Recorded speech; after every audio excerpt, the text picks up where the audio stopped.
No, takže som sa dostal do terénu konečne. Dobré počasie. Sme medzi Šintavou a Vinohradmi na aktívnej časti zosuvného pásma.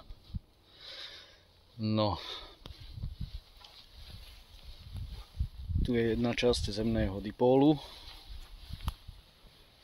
a druhá je tam v diaľke asi 50 metrov odtiaľto. Nahrávame cez Spektrum Lab.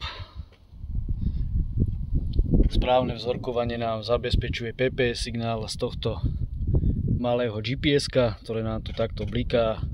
Signál z neho je pripojený do ľavého vstupu zvukovej karty.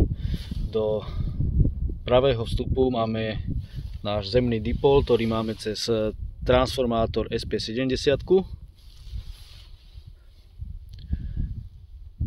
Čas máme z GPS-ka pripojeného cez USB, cez takú utilitku Franson GPS Gate, ktorá nám vlastne komunikuje cez USB kábel s týmto našim Garminom a cez komport vlastne dostávame sem časový signál z GPS-ka, kde nám to synchronizuje nám čas v počítači. Nevidíme, tuto vidíme odchýlky.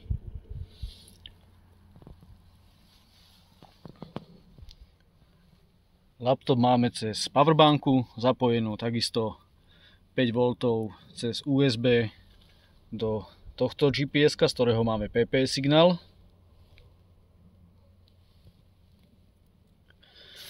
Ten PPS signál je potrebné troška stíšiť, čiže tu máme 50 kΩ potenciometer medzi vlastne GPS-kom a vstupom do zvukovej karty.